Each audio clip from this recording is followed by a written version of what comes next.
Good morning, dear student. I am Bhola Shankar Singh, your Hindi teacher. Now I will teach you lesson 14 for class 6. Some lesson will be समास compound. Suprabhatam, मैं भोला शंकर सिंह, आपका हिंदी अध्यापक। मैं आज आपको हिंदी व्याकरण के अंतर्गत समास का अध्ययन कराऊंगा। आप लोग ध्यानपूर्वक सुनिए समास क्या होते हैं। तो सर्वप्रथम हम समास के बारे में बताते हैं। समास का अर्थ होता है संक्षेप। समास का अर्थ होता है संक्षेप, संक्षिप्त।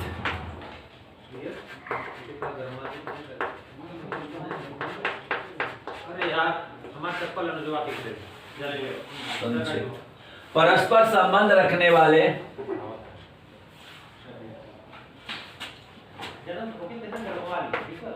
परस्पर संबंध रखने वाले दो पदों के मेल को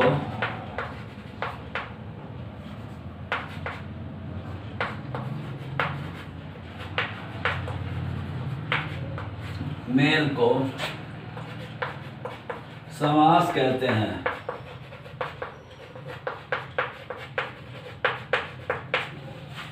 परस्पर संबंध रखने वाले दो पदों के मेल को समास कहते हैं। समास दो पदों के मेल से जो विकार उत्पन्न होता है उसे हम समास कहते हैं, और दो निकटतम वर्णों के मेल से जो विकार उत्पन्न होता है उसे हम संधि कहते हैं। समास और संधि में अंतर है वर्ण और पद। शब्द अगर अलग अलग प्रयुक्त होते हैं तो शब्द हैं, अगर किसी वाक्य में प्रयुक्त होते हैं तो पद है। संस्कृत में इसकी परिभाषा कही गई है कि सुप तिगंतम पदम, सुबंतम तिगंतम च पद संज्ञा से।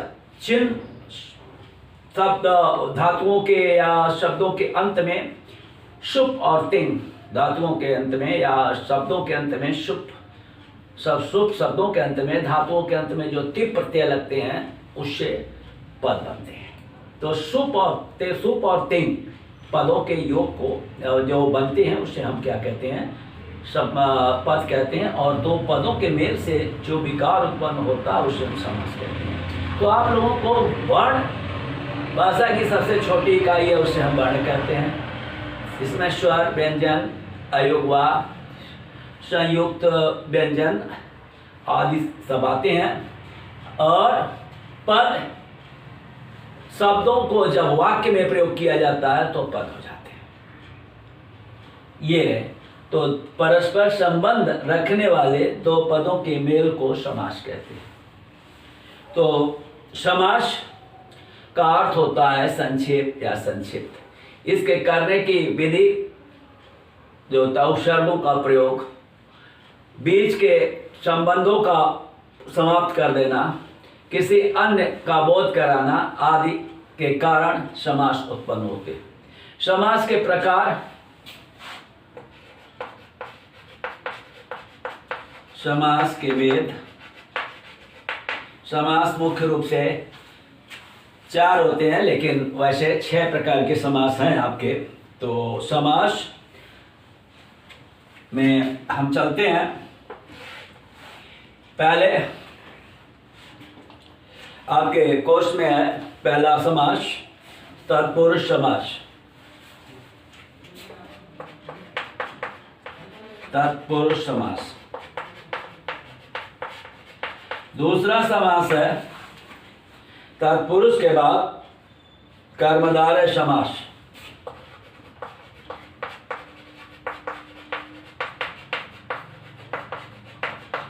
तीसरा समास है द्विगु समास।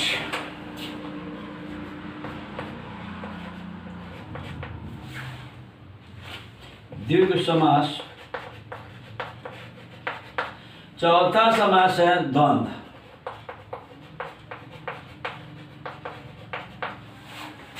द्वंद्व समास। पांचवा है बहुव्रीहि समास।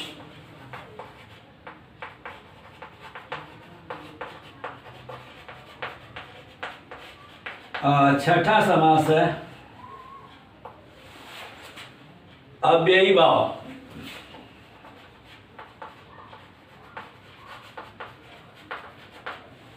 ये समास रहे आपके। समास के भेद तत्पुरुष समास, कर्मधारय समास, द्विग समास, द्वंद्व समास, बहुव्रीहि समास और अव्ययी भाव समास। कहीं कहीं अव्ययी भाव को पहला समास भी मान लिया जाता है। प्रथम पद प्रधान अव्ययी भाव, जिस समास का पहला पद प्रधान होता है उसे अव्ययी भाव समास कहते हैं।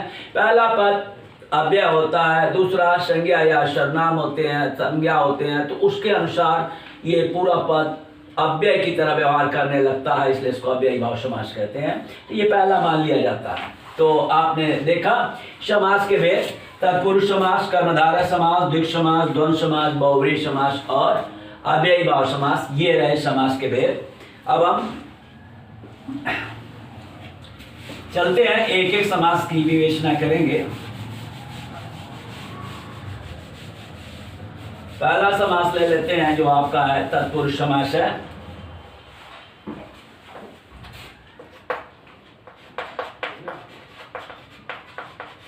तत्पुरुष समास, तत्पुरुष सपुरुष, ये इसका जो भेद है। तो तत्पुरुष समास किसे कहते हैं? यहां पर उत्तर पद प्रधान तत्पुरुष, उत्तर पद प्रधान तत्पुरुष, ये आपका संस्कृत में एक सूत्र है। ज्यादातर समास इत्यादि जितनी भी परिभाषाएं ली गई हैं सब संस्कृत से ही ली गई हैं। तो समास की भी परिभाषा संस्कृत से ही ली गई है। जिस समास का दूसरा पद प्रधान होता है उसे तत्पुरुष समास कहते हैं। जिस समास का दूसरा पद, उत्तर माने दूसरा पद प्रधान होता है, उसे तत्पुरुष समास कहते हैं। जिस समास का दूसरा पद, उत्तर पद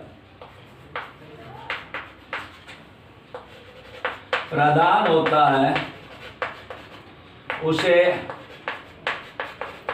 तत्पुरुष समास कहते हैं।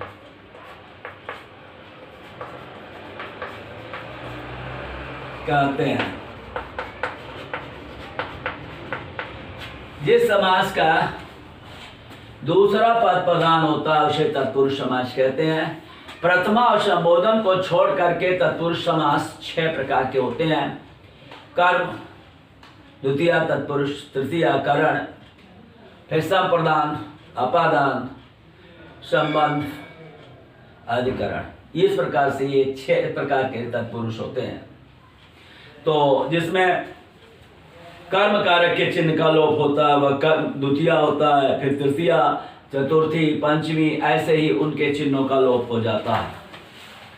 तो पहले समास के 6 प्रकार के हुए तत्पुरुष समास।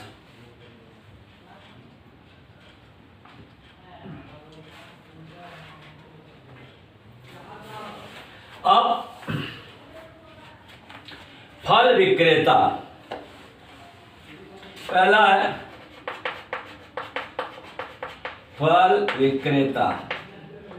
फल विक्रेता, फल विक्रेता, पूर्व पद उत्तर पद,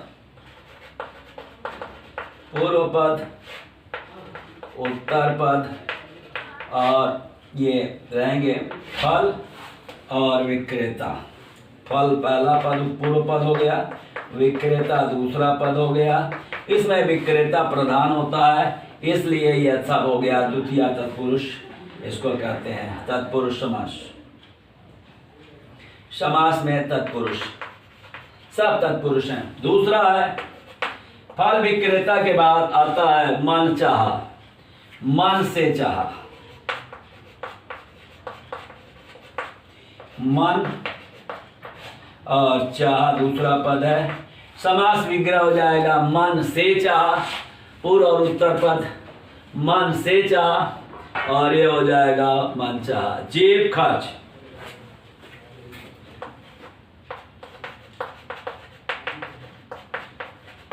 जेब के लिए खर्च, जेब पहला पद उत्तर पूर्व पद,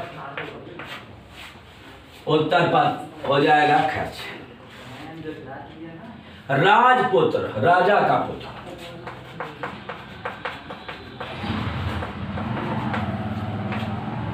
राज और पुत्र, इसमें पुत्र शब्द प्रधान है, षष्ठी तत्पुरुष है, का लोप हुआ, का संबंध कारक का चिन्ह है। घुड़सवार, घोड़े पर सवार।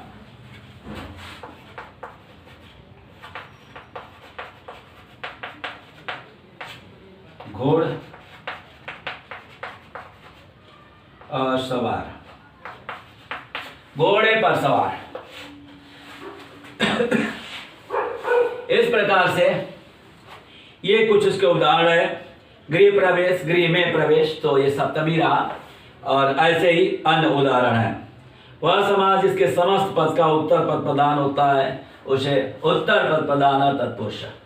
जिस समास का दूसरा पद प्रदान होता है उसे तत्पुरुष समास कहते हैं। तो ये तत्पुरुष समास के कुछ अन्य उदाहरण भी दिए गए हैं। रोग मुक्त, रोग से मुक्त। तुलसीकृत, तुलसी द्वारा कृत। पुस्तकालय, पुस्तक के लिए आलय। राजसभा, राजा की सभा। सेनापति, सेना का पति। और यज्ञशाला, यज्ञ के लिए शाला। वनगमन और वन को गमन। भयाकुल, भय से आकुल। पथभ्रष्ट, पथ से भ्रष्ट। सेना नायक, सेना का नायक। और विमान चालक, विमान को चलाने वाला। लोकसभा, लोक की सभा। और इसी तरह दीनानाथ, दीनों के नाथ। अनाथालय, अनाथों के लिए आलय। तो ऐसा आपका विग्रह है। और ये समास इस प्रकार से, पहला समास जो है तत्पुरुष समास, जो कि 6 प्रकार का हुआ आपका। द्वितीया का लोप, जहाँ को का लोप हो जाए वह कर्म, करण। द्वितीया, तृतीया, संप्रदान, अपादान, संबंध और अधिकरण। इस प्रकार से समास जो 6 प्रकार के इसके भी उपभेद होते हैं तत्पुरुष के। कर्मधारय समास, दूसरा समास आ गया कर्मधारय समास। अब हम इसको कहेंगे विशेषण विशेष्य बहुलम कर्मधारय। जिस समास में विशेषण और विशेष की प्रधानता होती है, विशेषण पहला शब्द विशेषण, दूसरा विशेष्य होता है, उसे हम कहते हैं कर्मधारय समास। उपमेय उपमान का संबंध होता है। विशेषण विशेष या उपमेय उपमान का समान संबंध होता है। तो विशेषण विशेष्य बहुलम कर्मधारय। विशेषण विशेष्य बहुलम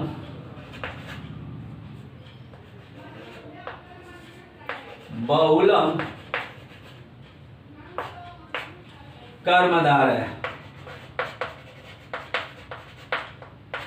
विशेषण विशेष्य बहुलम कर्मधारय। वह समास जिसमें पहला पद विशेषण दूसरा विशेष होता है, या पहला पद उपमेय दूसरा उपमान होता है, उसे हम कर्मधारय समास कहते हैं। वह समास जिसका पहला पद विशेषण तथा दूसरा पद विशेष होता है,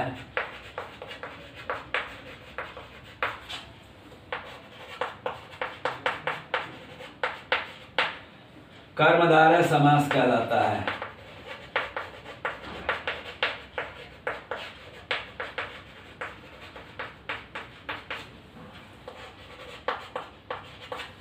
या पहला पद उपमेय दूसरा पद उपमान होता है, उसे भी कर्मधारय कहते हैं। कर्मधारय घनश्याम, घन के समान श्याम। कुछ उदाहरण ले लेते हैं। घनश्याम विग्रह हो जाएगा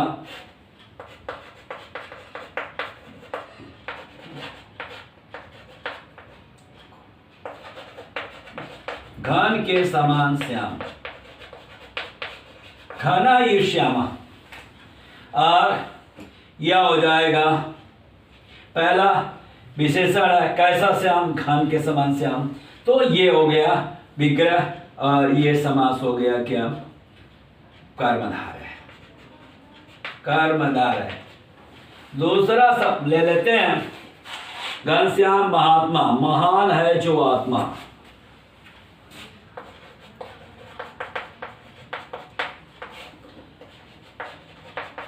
महान है जो आत्मा। आत्मा की विशेषता है कि आत्मा है क्या, महान। पहला पद विशेषण, दूसरा पद विशेष्य। परमानंद, परम है जो आनंद,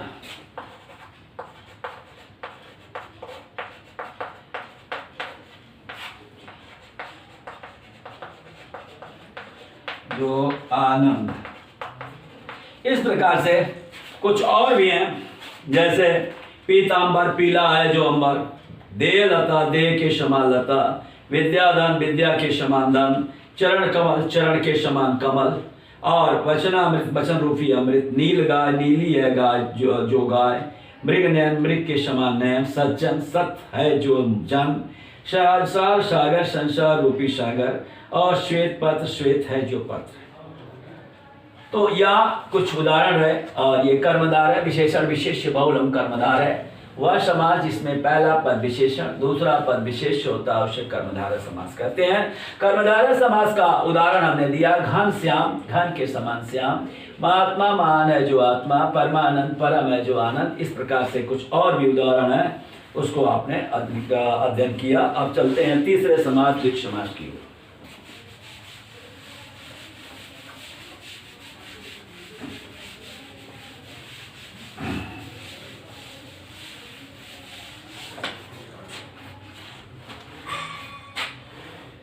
द्विग समास,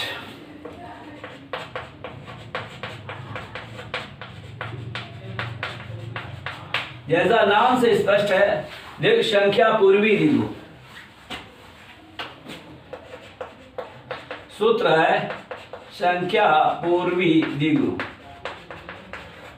ऐसा समास जिसके पहले संख्या आती हो उसे हम द्विग समास कहते हैं। जिस समास पद का पहला पद संख्यावाची विशेषण हो, वह समास पद किसी समूह का बोध कराता हो।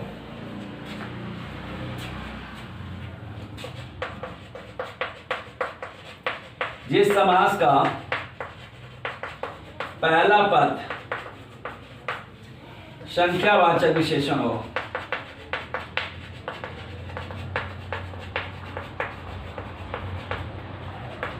और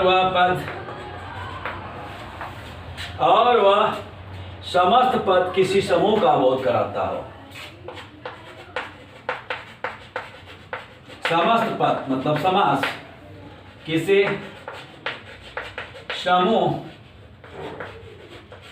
का बोध कराता हो,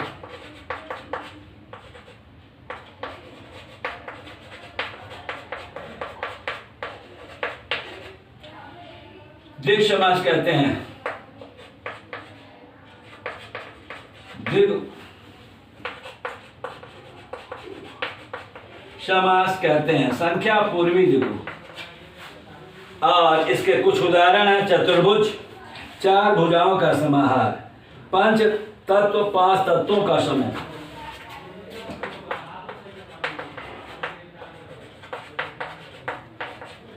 चार भुजाओं का समाहार या समूह,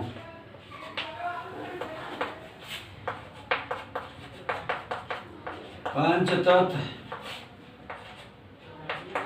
पांच तत्वों का समूह,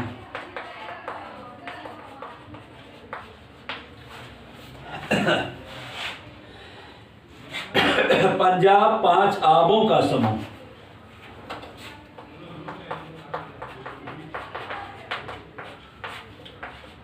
पांच आबों नदियों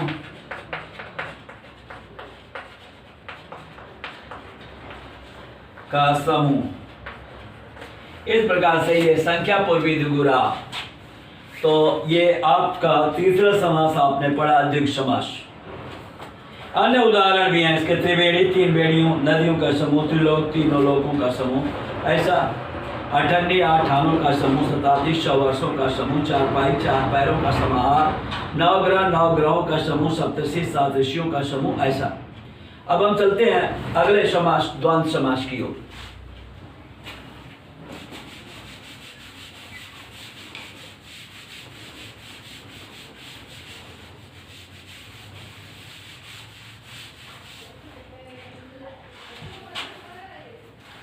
चौथा समास आपका है द्वंद्व समास।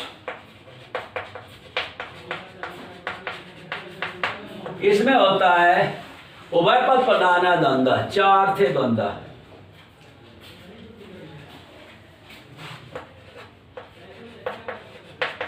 उभय पद प्रधान द्वंद्व या चार थे द्वंद्व। जिस समास के दोनों पद प्रधान होते हैं उसे द्वंद्व समास कहते हैं, या और के अर्थ में द्वंद्व समास होता है।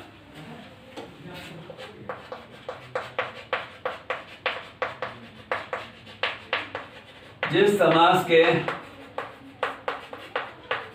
दोनों पद प्रधान होते हैं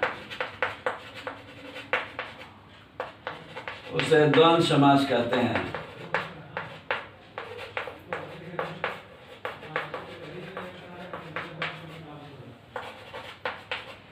या जहां पर और का लोप होता है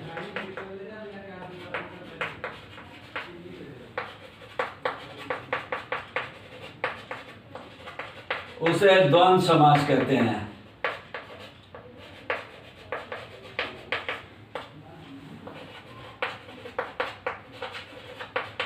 इस समास को पहचानने के लिए इसके बीच में एक योजक का चिन्ह होता है।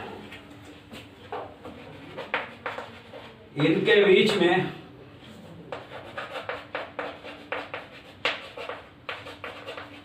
एक योजक ऐसा चिन्ह होता है, चिन्ह होता है।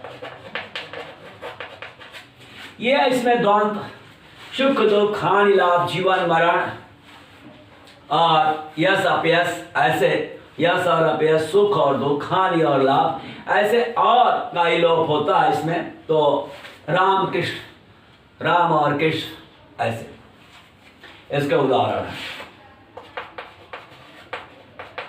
सुख दुख विग्रह हो जाएगा सुख और दुख, हानि लाभ, इसके बीच में थोड़ा डैश रहेगा एक तो, हानि और लाभ,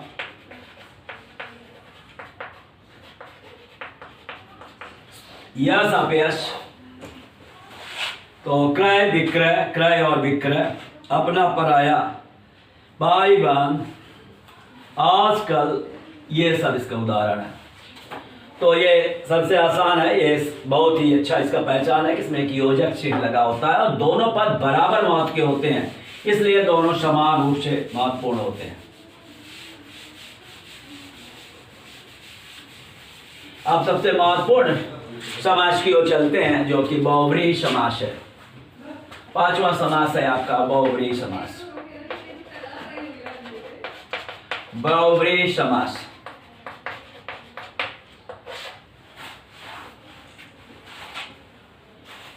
और इस समास में अन्य पद प्रधान होता है, न प्रथम पद प्रधान होता है, न उत्तर पद प्रधान होता है। इसके स्थान पे कोई अन्य पद प्रधान हो जाता है, उसको बहुव्रीहि समास कहते हैं। अन्य पद प्रधान, अनेकम अन्य पद प्रधान, ऐसा भी कहते हैं। अन्य पद प्रधान अव्ययी भाव। तो जिस समास में अन्य पद प्रधान होता है उसे अव्ययी भाव कहते हैं। जिस समास में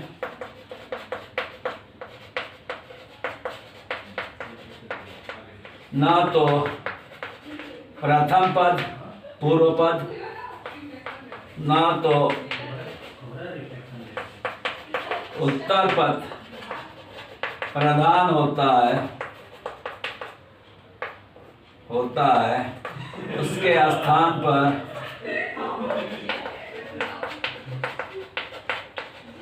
कोई अन्य पद प्रधान होता है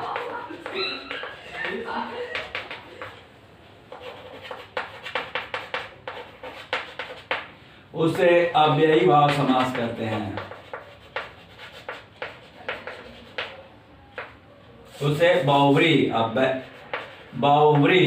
समास कहते हैं।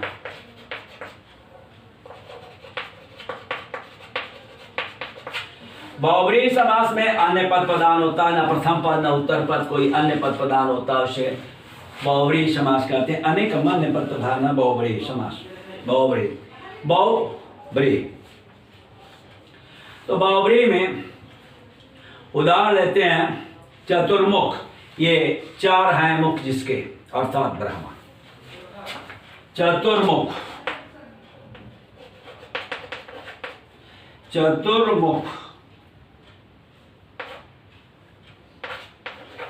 चतुर्मुख विग्रह हो जाएगा चार हैं मुख जिसके।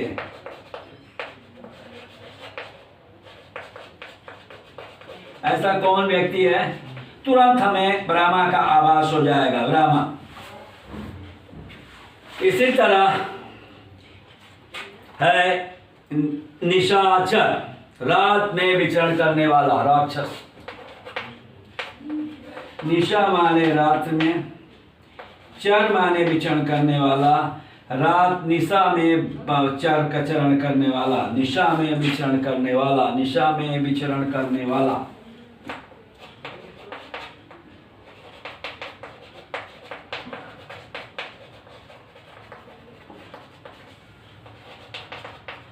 इसका अर्थ हो जाएगा राक्षस। तीसरा है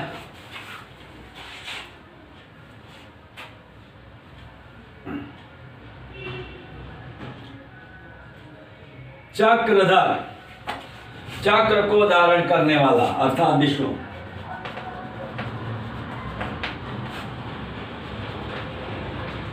चक्र को धारण करने वाला भगवान विष्णु कृष्ण आदि। तो हमें तुरंत उसका आभास हो जाता है। तो पीतांबर, पीतम च ततंबरम, ऐसे होता है। पीतानि अंबराणि यशिष, पीला है वस्त्र जिसके, अर्थात भगवान कृष्ण, भगवान विष्णु का बोध हो जाता है। तो ये बहुव्रीहि के कुछ उदाहरण है, जैसे गजानन, गज के समान आनंद है जिसके, अर्थात भगवान गणेश। और पद्म आसन है जिसका सरस्वती। प्रधानमंत्री, मंत्रियों में प्रधान है जो प्रधानमंत्री। पंकज, पंख कीचड़ में जा उत्पन्न होने वाला अर्थात कमल। चक्रपाणी, चक्र है पाणी में जिसके, अर्थात विष्णु। त्रिनेत्र, तीन है नेत्र जिसके, भगवान शिव। सुलोचना, सुंदर है नेत्र जिसके, विशेष स्त्री। और चक्रधर, घनश्याम, घन के समान श्याम है भगवान कृष्ण। दशमुख, 10 है मुख जिसके। अंशुमाली, अंशुमाला है जिसकी। जितेंद्रिय, जीत लिया है इंद्रियों को जिसने, अर्थात लक्ष्मण। और ये सब इसके अव्ययी भाव। आगे समास चलते हैं, अंतिम समास अव्ययी भाव।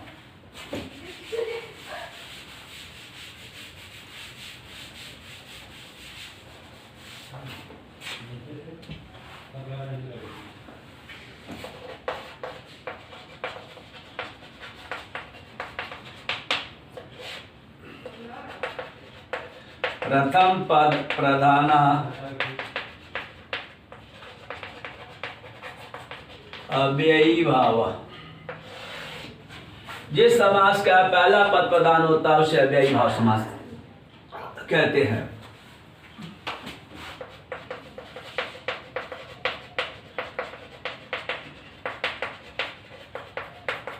पहला पद प्रधान होता है उसे अव्ययी भाव समास कहते हैं। इस समास में पहला पद अव्यय होता है, दूसरा संज्ञा या विशेषण होते हैं, और दोनों पद मिलकर अव्यय के समान व्यवहार करते हैं।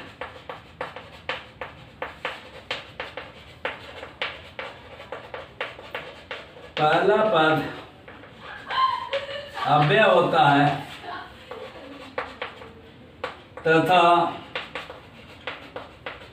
दूसरा पद संज्ञा या विशेषण होता है।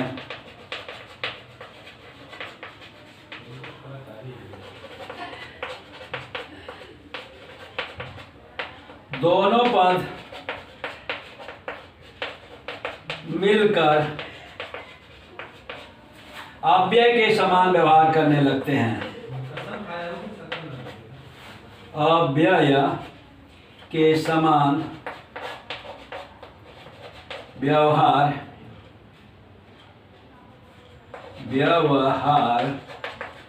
करने लगते हैं।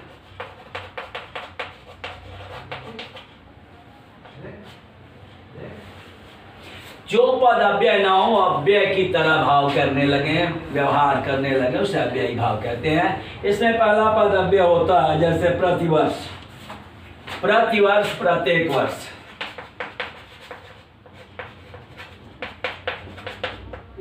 प्रत्येक वर्ष। और प्रतिदिन, दिन दिन, प्रत्येक दिन, ऐसा कर सकते हैं। यथामति, मति के अनुसार।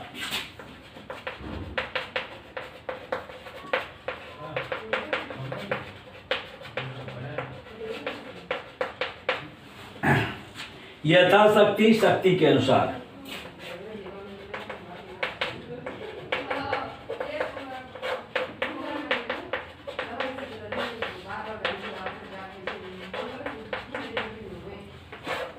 अनुसार, यथाशीघ्र, जितना शीघ्र हो।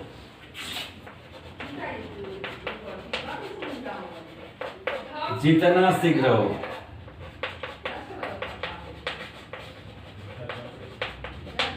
ये कुछ अव्ययी भाव समास है। बाकायदा कायदे के अनुसार रातों रात, रात ही रात में, प्रत्यक्ष आंखों के सामने, आजीवन, जीवन पर्यंत, आमरण, मरने तक, यथा नियम, नियम के अनुसार, बेशक, शक के बिना। ये सब उदाहरण है। तो एक अंतर दिया है बहुव्रीहि समास और कर्मधारय में। बहुव्रीहि में अन्य पद प्रदान होता है और कर्मधारय में विशेषण और विशेष्य होता है। तो समास विग्रह करके नीलकंठ, नीला है कंठ, जो तो एक दूसरे के विशेषण होते हैं और सीधे किसी अन्य की प्रतीत नहीं होती है। तो इसलिए जहाँ पर न हो प्रतीत वहाँ तो हो जाएगा कर्मधारय, और जहाँ तुरंत अन्य पद की प्रतीत होता हो, अन्य कोई चीज वस्तु व्यक्ति याद आ जाता हो उस गुण का, तो वह तुरंत वहाँ पर हो जाएगा बहुव्रीहि समास। कमल नयन, कमल इव नयन, कमल के समान नेत्र। कमल नयन अगर आपको भगवान कृष्ण याद आ जाते हैं तो वहाँ पर सीधे बहुव्रीहि समास हो जाएगा। तो दोनों में बहुत ही थोड़ा सा अंतर है। अगर सहृदय है तो वह तुरंत बहुव्रीहि समास की ओर ही जाएगा।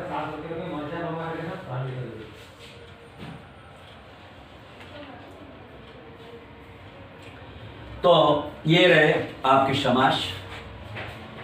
और प्रश्न अभ्यास के निम्नलिखित प्रश्नों के उत्तर दीजिए। समास किसे कहते हैं, इनके भेद लिखिए। तो आप समास के बारे में भी पढ़ चुके हैं। समास का अर्थ होता है संक्षेप। दो पदों के मेल से जो विकार उत्पन्न होता है उसे हम समास कहते हैं। समास के भेद आप देख चुके हैं। अव्ययी भाव, तत्पुरुष व द्वंद्व, द्विगु, कर्मधारय और आदि हैं। तो समस्त पद क्या होते हैं? समस्त पद का अर्थ होता है समास। उदाहरण वही भी दो पद मिला देंगे, नीला है कंठ, नीलकंठ, और कमल है के समान नेत्र है, कमल है। समस्त पद। विग्रह, दो समस्त पदों को, समासों को के दोनों पदों को, पूर्व पद और उत्तर पद को अलग करना विग्रह कहलाता है। बहुव्रीहि और कर्मधारय में उदाहरण सहित अंतर आपके उत्तर पुस्तिका में, आपके पुस्तक में है, आप उसे लिख लेंगे। अब ब प्रश्न में चलते हैं। उचित विकल्प के सामने चिन्ह लगाइए। पंच तत्व का समास है। 5 तत्वों का समूह। ग से उत्तर सही है। ब का ग उत्तर सही है। ब का पहले के ब का ग उत्तर सही है।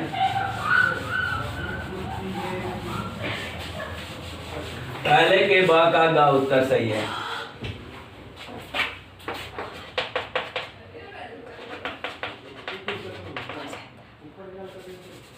पांच तत्व, पांच तत्वों का समूह, ये गा जो उत्तर है वह सही है। पांच तत्वों का समूह यहाँ पर दिया गया है, पांच तत्वों का समूह, ये उत्तर सही है। 10 मुख का सही समास है, 10 है मुख जिसके, अर्थात रावण। क्या सही है? का 10 मुख,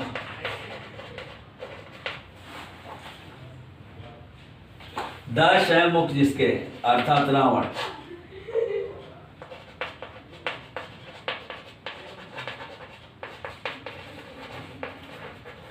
दास है मुख जिसके, कौन है?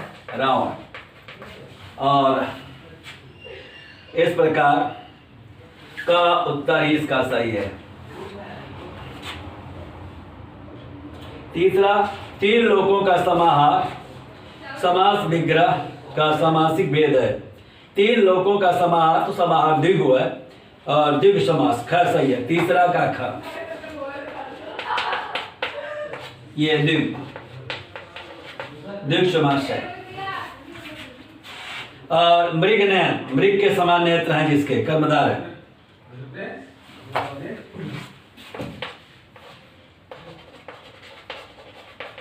कर्मधार है। अब ये कौन सा है विकल्प? ग, ये सही है। तो ये रहे पहले के बा का उत्तर। तिरंगा, 3 रंगों का समूह, द्विगु समास। त्रिलोचन, 3 नेत्रों का समूह, जल वायु, जल और वायु। राजमाता, राजा की माता, और भरपूर, पूरा भरा हुआ, ये अव्ययी भाव है। चतुरानंद, 4 है आनंद जिसके, बाकायदा, कायदे के अनुसार। चक्रधर, चक्र को धारण किया हो जिसने, अर्थात जो होता है विष्णु। तो ये रहे आपके, और आप इसको पूरा अभ्यास प्रश्न कर लेंगे तो आज का पाठ बस।